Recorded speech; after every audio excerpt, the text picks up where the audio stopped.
Hello, Assalamu alaikum and welcome back to my channel. And today is third episode of काला जादू और हमारी आज की कहानी का नाम है black man and this is the first part of the story. बिना किसी देरी के स्टार्ट करते हैं आज की कहानी को। मेरा नाम कबीर है और मैं बहुत ही ज़्यादा ज़िंदगी को जीने वाला लड़का हुआ करता था।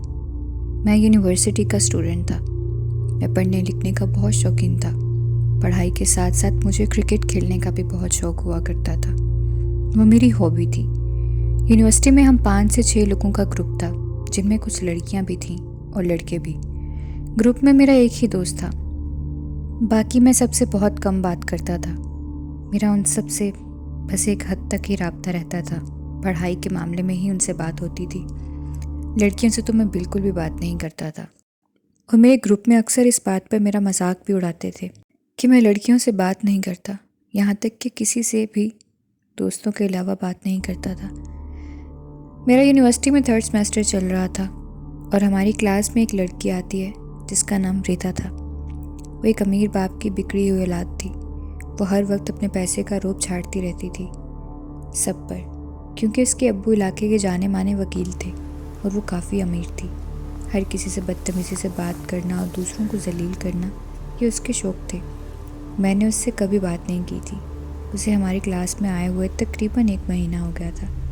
एक दिन हम सब कैंटीन पर बैठे हुए थे कि वो लड़की भी वहाँ आ गई और कहने लगी कि क्या मैं यहाँ आप सबके साथ बैठ सकती हूँ। तो पहले तो कोई कुछ नहीं बोला, बाद में वो आकर बैठ गई। जैसे ही वो बैठी मैं वहाँ से उठकर चला गया। ये बात उसको बहुत बुरी लगी। मेरे जाने के बाद उसने बहुत बुरा भला कहा मुझे और कहा कि मैं अच्छी तरह से इन जैसे लड़कों को जानती हूँ, मुंह ना लगाओ तो पीछे आते हैं। एक दिन ये भी मेरे पीछे आएगा, ना आया तो मेरा नाम बदल देना। बस उससे ये बर्दाश्त नहीं हुआ कि कोई उस जैसी लड़की को भी इग्नोर कर सकता है। अगले दिन मैं यूनिवर्सिटी नहीं गया क्योंकि मुझे घर में कुछ काम थे कि मेरे नंबर पर उस लड़की के मैसेजेस आए। मैंने जवाब नहीं दिया और अगले दिन यूनिवर्सिटी जाकर पूछा कि तुम्हारे पास मेरा नंबर कहाँ से आया और किससे पूछकर तुमने मुझे मैसेज किया और तुम्हारा क्या काम था मुझसे। तो वो कहने लगी कि ज़रूरी तो नहीं है कि मुझे तुमसे कोई मतलब ही हो या किसी मतलब से ही याद करूं, वैसे भी तो कर सकती हूँ। तुम मेरे क्लास फेलो हो और मैं तुमसे दोस्ती करना चाहती हूँ। तो मैंने कहा कि सॉरी, मैं लड़कियों से बात नहीं करता, दोस्ती दूर की बात है। ये कहकर मैं क्लास में से चला गया। मैं उसके इरादों से बेखबर था। एक दिन मैं रात के वक्त पढ़ रहा था कि मेरी अम्मी उठी और कहने लगी कि बेटा अब तुम्हारी शादी की उम्र है और हम तुमसे पूछे बगैर कोई कदम नहीं उठाना चाहते क्योंकि तुम हमारे इकलौते बेटे हो। और मैं पूछना चाहती थी कि क्या तुम्हें कोई पसंद है तो बता दो। मैंने कहा कि अम्मी मैं अभी इन सब में नहीं पढ़ना चाहता, अभी मैं अपनी स्टडीज़ कंप्लीट करना चाहता हूँ और ना ही मेरी लाइफ में कोई है। तो अम्मी ने कहा कि हम सिर्फ अभी रिश्ता पक्का करना चाहते हैं। वो दरअसल तुम्हारी बड़ी खाला चाह रही थी, वो चाहती हैं कि उनकी बेटी से तुम्हारी शादी कर दी जाए। मेरी बड़ी खाला की मैं बहुत इज़्ज़त करता था, वो हमसे बहुत प्यार करती थी। तो मैंने अम्मी से कहा कि ठीक है अम्मी, जैसे आपको बेहतर लगे, मगर मेरी भी एक शर्त है, वो ये है कि मैं शादी अभी नहीं करूँगा। अभी आप मेरी मंगनी कर दें, शादी मैं अपनी स्टडीज़ कंप्लीट होने के बाद ही करूँगा। तो अम्मी बहुत खुश हुई और कहने लगी कि हाँ बेटा, शादी तो तुम्हारी पढ़ाई मुकम्मल होने के बाद ही करेंगे। अगले दिन सुबह मेरी अम्मी ने सबको बताया और सब बहुत खुश हुए और मेरे घर वालों ने मेरी बात पक्की कर दी। जब मैं यूनिवर्सिटी गया तो सब लोग, मेरे दोस्त मुझे छेड़ने लगे कि वाह भाई, तुम कहाँ लड़कियों से बात नहीं करते थे, तुमने चुपके से मंगनी भी करवा ली। कौन है वो लड़की जिसे तुम पसंद करते हो, बताओ भी। तो मैंने कहा कि यार ऐसी बात नहीं है, दरअसल मेरी खाला की बेटी है और घर वालों की पसंद से है। तो मैंने हाँ कर दी। मुझे कोई पसंद नहीं थी। उन्होंने पूछा था कि अगर कोई पसंद है तो बताओ। फिर दोस्त कहने लगे कि आखिर कब मुंह मीठा करवा रहे हो, फिर मंगनी पर तो बुलाया नहीं। तो इतने में रिदा भी आ गई और कहने लगी कि किस बात पर मुंह मीठा। उसको कोई भी बुलाना पसंद नहीं करता था, लेकिन फिर भी वो जानबूझकर बात करती थी। उस वक्त मैंने सबको इशारा किया तो सब ने बात टाल दी और उसको कुछ नहीं बताया। उसके बाद हम लेक्चर ले रहे थे तो सर ने कहा कि सब बच्चों के ग्रुप में कोई ना कोई है, लेकिन रिदा क्योंकि अभी सेमेस्टर के मिड्स में आई है तो उसका कोई ग्रुप नहीं। उन्होंने जब रिदा से पूछा तो उसने कहा कि मैं कबीर के ग्रुप में जाना चाहती हूँ। चूँकि उस लड़की की अप्रोच बहुत ज़्यादा थी, इसलिए वो हमारे ग्रुप में आ गई और जहाँ मैं होता वहीं पे वो लड़की आ जाती। और नेक्स्ट डे मैं मिठाई लेकर गया। सब मुंह मीठा कर रहे थे कि इतने में रिदा भी आ गई और सबसे पूछने लगी कि ये किस चीज़ की मिठाई है। तो मेरे दोस्तों ने कहा कि कबीर की बात पक्की हो गई है, इसलिए मुंह मीठा करो। और वो उसी डब्बे में मिठाई रखकर मुंह बनाकर चली गई। अगले दिन सब लोग मेरी मंगनी के फंक्शन में इनवाइटेड थे, सिवाय रिदा के, मगर वो फिर भी आ गई और पूरे फंक्शन में वो मुझे घूरती रही और मैं परेशान होता रहा कि ये कोई तमाशा ना लगाए, पर उसने ऐसा कुछ नहीं किया। मैंने देखा कि मेरे हाथ में जो रुमाल था मैंने टेबल पर रखा था। मेरी नज़र पड़ी तो रिदा वो वहाँ से उठा कर जा रही थी। मुझे समझ नहीं आया कि इसने ऐसा क्यों किया। खैर कुछ दिन ऐसे ही गुजर गए। जब से मेरी मंगनी हुई थी मैंने देखा कि रिदा नज़र नहीं आ रही थी। मैंने भी शुक्र अदा किया कि चलो जान छूटी, हर वक्त पीछे पड़ी रहती थी। फिर एक दिन यूँ हुआ कि मैं सो रहा था। मुझे ऐसे लगा जैसे किसी ने मेरे बेड को आसमान में उठा दिया हो और मेरा बेड हवा में लटक रहा हो। जब मैंने देखा तो कोई भी नहीं था, मगर मेरा बेड हवा में था। मुझे लगा मेरा ख्वाब है, मगर वो ख्वाब नहीं, असलियत थी।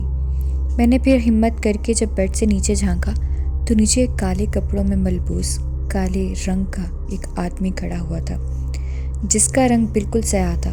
उसको देखकर तो मैं बेहोश ही हो गया, क्योंकि वो अपनी जलाली लाल रंग की आंखों से मुझे देख रहा था, बल्कि घूर रहा था। उसका चेहरा तो नज़र नहीं आ रहा था, अलबत्ता उसकी आंखें नज़र आ रही थीं। मेरे घर वालों ने जब देखा कि मैं कमरे में बेहोश पड़ा हूँ तो उन्होंने मुझे जगाया और पूछा। तो मैंने सोचा मेरी बात का कोई यकीन तो करेगा नहीं, इससे मैंने उन्हें कुछ भी नहीं बताया। अब अक्सर मेरे साथ ही वाक़यात होने लगे। जिनको मैं समझता था ख्वाब हैं, वो ख्वाब नहीं थे, हकीकत में वो सब मेरे साथ हो रहा था। वो काले कपड़ों वाला आदमी मुझे अब अक्सर ख्वाबों में भी दिखता और हकीकत में भी दिखने लगा। मैं अब बहुत सहमा सहमा रहने लगा। एक दिन तकरीबन एक हफ्ते के बाद मैंने वर्धा को यूनिवर्सिटी में देखा। जब से मेरे साथ ये मामलात हो रहे थे वो नहीं आ रही थी। वो आकर बैठ गई और सबसे बातें करने लगी। मैं अपने ही ख्यालों में गुम था और अपनी रिंग को अपनी उंगली में पहन रहा था तो कभी निकाल रहा था। वो मेरी एंगेजमेंट रिंग थी। वर्धा ने पूछा कि क्या मैं ये देख सकती हूँ, तो मैंने न जाने क्यों पर उसको देखने दी, जबकि मैंने कभी उससे बात भी नहीं की थी, ना ही उसकी बात का जवाब तक दिया था। मेरे दोस्तों को भी ये बात हजम नहीं हुई। उसके बाद उसने मुझे रिंग वापस कर दी। उसके बाद मैं पता नहीं कैसे, मगर मैं वो रिंग वहीं भूल गया, टेबल पर ही। और रिदा ने वहाँ से वो रिंग उठा ली, या कहूँ कि चुरा ली। मैंने रिंग बहुत ढूंढी मगर मुझे नहीं मिली। मैं बहुत परेशान था कि कहाँ चली गई है। मैंने घर भी नहीं बताया इस बारे में। एक दिन मैं यूनिवर्सिटी में लाइब्रेरी में पढ़ रहा था।